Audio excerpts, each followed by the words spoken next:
Es inevitable decir que la mutación tecnocomunicativa actual ha influido en nuestra sociedad, tanto individual como colectivamente. Esto se ve reflejado en los modos, de comunicar, de aprender, de divertir, de funcionar e interaccionar en general. Los usuarios podemos educarnos, informarnos y actualizarnos gracias a las plataformas digitales y redes sociales. Asimismo, las empresas se han aprovechado de las mismas para utilizarlas como medio de difusión, reconocimiento, mercadotecnia y branding, entre otras cosas. ¿Cómo lo hacen? Como todo proceso completo de branding y mercadotecnia, hay una serie de pasos. Entre esos, la segmentación de mercado, que les ayuda a personalizar el contenido que van a mostrar y según eso desarrollan sus propias estrategias para llamar la atención. Esto ha evolucionado gracias a la manera que funcionan las plataformas digitales. Como el uso de cookies y algoritmos para identificar gustos e intereses, los cuales se mostrarán en forma de post o historias a los usuarios y estos a su vez, interaccionan con dicho contenido. Es esta aceptación y reconocimiento de lo que funciona lo que lleva a las empresas a publicitar contenido cada vez más similar por el alcance y masividad que logran, homogeneizando así la información. Un estudio de Bafar muestra la envergadura de la mercadotecnia en redes sociales, mostrándonos que las empresas están cada vez más interesadas por invertir en anuncios e influencers como estrategia. Por lo que nos preguntamos, ¿es posible afirmar que las mecánicas de las redes sociales homogenizan el diseño de branding de las empresas que las usan para promocionarse? Vamos a ver que hay un contexto de globalización que influirá y tres actores fundamentales. El diseño como herramienta de comunicación, siendo la empresa el emisor, el usuario como receptor de la información y las redes sociales como medio de transmisión del mensaje. Como ya vimos, hay un contexto de virtualización de mercadeo, el cual universaliza la producción y creación de contenido debido, en su mayoría, a la expansión de las comunicaciones. Al respecto, Berardi declara: el valor ya no emerge de una relación física entre el trabajo y las cosas, sino de la infinita autorreplicación de los intercambios virtuales de nada con nada, cuyo resultado es más dinero, en otras palabras, capitalismo digital. Este contexto tecnológico de comunicación se ha encargado de transmitir y reproducir incontables veces el contenido y los componentes del branding, dando paso a la interpretación múltiple y variada, destruyendo el significado original y único característico de la empresa. Esto es perfectamente comparable con lo que pasa en la obra de arte en la época de su reproductibilidad técnica de Walter Benjamin. Solo que en este caso, en vez de ser sobre la obra de arte y la cámara, es el branding y el uso de redes sociales como medio tecnológico. ¿Qué rol cumple el diseño en esto? Ejerce el trabajo de comunicador y creador. Es capaz de entregar diversos estímulos y recursos propios del diseño gráfico, el cual mutará según el contexto sociocultural en que se encuentre. Por lo tanto, sigue patrones mercantilistas y de producción comercial de consumo, en este caso digital.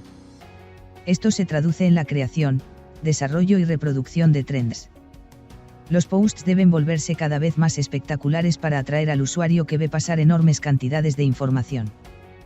Es en este análisis que la viralización de imágenes y la rápida reacción de los usuarios en redes, reafirma si la estética utilizada es un buen recurso para llamar la atención de grupos específicos. Aquí es cuando surge el plagio disfrazado de tendencia, entendiendo que ésta se refiere a patrones sociales de comportamiento que permanecen durante un periodo de tiempo y bajo un contexto sociocultural determinado. De esta manera, la propiedad intelectual tiende a perderse entre tecnicismos. Se pierde el límite entre tendencia y plagio, el cual puede ser muy delgado, entendiendo que se puede justificar el parecido con tendencias, temas culturales, periodo temporal, territorio, entre otras características comunes. Por ejemplo, en este caso podemos ver una acusación de plagio del artista emergente Claude hacia Vesta Lug, una figura pública de Chile, por la cercanía del concepto alrededor de su último disco Violeta. Ella denuncia la utilización de colores, concepto y tipografía en su similitud. Coincidencia, tendencia o plagio, esto se debe en parte a la desigualdad de oportunidades y alcance entre ambas artistas reflejado en redes sociales. Otro ejemplo es la comparación entre la campaña publicitaria de Mucinex, marca de medicamentos de Estados Unidos, que utilizó la taza de café como recurso gráfico y metafórico para hablar sobre la importancia del uso de mascarillas, con evidentes tonalidades rojas en contraste con el blanco de la taza. Un año más tarde, Nescafé utilizó una idea igual, con una metáfora idéntica, tonalidades parecidas y el mismo personaje femenino, solo que varió en su estilo gráfico. ¿Por qué ocurre esto? Además de ser una idea original, ocurre por la importancia que cobra en el usuario. Funciona bien como campaña de marketing por lo llamativo que le resulta al consumidor, y esto es lo que veremos como siguiente punto. Como siguiente actor está el usuario, que funciona como receptor del mensaje. No existe un criterio por parte de este para diferenciar entre el gusto auténtico propio y de lo que considera estéticamente bello, que aplicado en este caso sería lo que el diseño busca. No hay una resistencia u oposición a lo que se está mostrando, se asume como bello desde la repetición y la masificación que implican las redes sociales. Pero es al contrario, la repetición y reproductividad arruina el aura que llama Berger, y no es el único. El punto es que la belleza se da en el descarrilamiento de la relación habitual y previsible entre signo y significado y en el descubrimiento de perspectivas múltiples e imprevistas. La belleza tiene que ver con la sorpresa. Y la sorpresa deriva de la no reutilización de cosas, de la no reproducción ni repetición, es decir, de la diferencia. De la originalidad otorgada por los detalles únicos de la obra o, en este caso, los valores y contenido que la empresa muestra. El usuario se hace responsable de reproducir e imitar tendencias debido al alcance de estas. Lo que deriva en una pérdida de atención e imaginación del usuario en su interés por la inmediatez y previo reconocimiento de las cosas. Sus gustos se basan en la repetición de tendencias y modas, que los llevan a interactuar con dicho contenido. La atrofia de la imaginación y de la espontaneidad del actual consumidor cultural no necesita ser reducida a mecanismos psicológicos. Los mismos productos paralizan, por su propia constitución objetiva, tales facultades. Ellos están hechos de tal manera que su percepción adecuada exige rapidez de intuición, capacidad de observación y competencia específica. Pero al mismo tiempo prohíben directamente la actividad pensante del espectador, si éste no quiere perder los hechos que pasan con rapidez ante su mirada. La tensión que se crea es, por cierto, tan automática que no necesita ser actualizada, y sin embargo logra reprimir la imaginación. Todo esto termina por cerrarse en el modo que las redes sociales funcionan, el tercer actor de este problema, la caja de resonancia en redes sociales, como medio de transmisión. Gracias a algoritmos y cookies se filtra nuestro contenido reduciendo la diversidad de puntos de vistas. Estéticas, preferencias tanto visuales como ideológicas que nos impiden la búsqueda variada y por ende la generación de contenido original. Esto resulta ser incongruente con la falsa creencia de libertad que se nos plantea. Equivalente al hecho de tener acceso a todo lo que nos imaginemos gracias a Internet. Sin embargo, solo se nos muestra una parte debido al funcionamiento de algoritmos y cookies que nos mostrarán el contenido basado en nuestras interacciones, preferencias e incluso conversaciones que hemos tenido. Este concepto de resonancia se entiende como un espacio en el que el contenido tanto visual como informático se amplifica según el eco que provocan aquellos que lo utilizan, convirtiendo al usuario en un producto donde es un eslabón más en la cadena del consumo y transmisión de contenido. Con estos agentes como principales actores del problema, se genera un círculo vicioso en que el emisor, es decir, la empresa, personaliza su contenido según las estrategias de mercadeo y que serán comunicadas a través del diseño, el cual analizará tendencias y gustos del segmento para crear un contenido adecuado. Este, a su vez, será transmitido por redes sociales que masificarán exponencialmente debido al alcance y reproducción que generan los algoritmos y cookies, las cuales permitirán llegar al usuario previsto, quien, por último, está en constante búsqueda de tendencias y requiere de inmediatez para sentirse atraído por este tipo de contenidos. Y así volvemos a la empresa como encargada de analizar dichas interacciones del usuario, formando un círculo vicioso sin fin donde se reproducen y universalizan los intereses, gustos, contenidos y mercadeo. Es fundamental entender este círculo vicioso, puesto que nos lleva a lo que vemos en las imágenes. Un ejemplo de lo que hablamos, y aunque se puede confundir con razones minimalistas, la realidad es que el diseño de branding e identidades visuales hoy se ha ido unificando.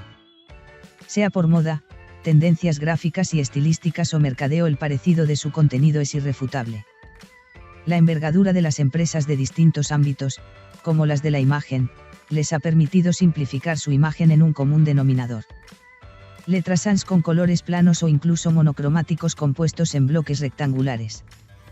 Tal vez es entendible para marcas como las primeras de plataformas digitales. Pero no hay diferenciación entre ellas más que los colores. Y sorprende más aún en marcas de moda y ropa, algo tan expresivo, variable, con texturas, acabados, formas y conceptos diferentes, todas incapaces de salir de las versalitas sans negras. El problema con esto no es solo que no se diferencian. El problema es que no comunican, llevando al usuario a la conformidad con la información, a la decadencia del pensamiento crítico y a la anulación de la nutritiva variación de gustos e intereses. Esto es más preocupante cuando se ve en campañas publicitarias de las marcas como los montajes que vemos a continuación. Ideas equivalentes, con conceptos y gráficas iguales, fotografías compuestas de la misma manera, el mismo recurso del agua salpicada y colores idénticos. En el caso hipotético de que estos productos se reúnan en una góndola de una tienda, ¿cómo escogerá el cliente? ¿Cuál será su criterio de preferencia? Mucho de lo que compramos entra por la vista primero, lo que se nos comunica en la primera impresión es parte fundamental del marketing y aquí eso se pierde. Por lo mismo, nuestra imaginación y creatividad se han visto permeadas por nuestro contexto social, económico y político, que en general ha sido bastante agitado, sufriendo una serie de cambios. Entre estos la virtualización de mercadeo, y que ha obligado a las marcas a optar por opciones más líquidas y adaptables al consumidor. El branding actualmente cumple un rol más estratégico que comunicacional, partiendo por presentarse de una manera más amigable y universal, para abarcar mayor público objetivo y menores mentes con pensamiento crítico. El hecho de que nos encontremos hoy en día con imaginarios visuales más conceptuales, minimalistas y con una narrativa de marca similar entre sí, se debe a que hemos estado respondiendo a estándares que nos muestran información sobre marcas, aplicaciones y servicios en todos los medios comunicacionales que habitamos cotidianamente. El branding se ha transformado en algo más genérico en cuanto a su tratamiento visual. Sin embargo, y como actores en la disciplina del diseño, creemos que este círculo vicioso tiene salidas que nos corresponde buscar, fomentar y aprovechar. Desde el entendimiento, análisis de diferenciaciones, competencias y contexto de los valores de dicha empresa, podemos trabajar conceptos sorpresivamente bellos, novedosos y necesariamente únicos, que en conjunto con las tecnologías, puede ser reinterpretado y potenciado sin necesidad de caer en la reiteración o la imitación. La cultura digital llegó para quedarse. Afecta cognitivamente a las relaciones sociales y humanas, por lo que es fundamental saber utilizarlas con sabiduría y mantenerlas de la manera más real posible en su facultad influyente de masas generacionales.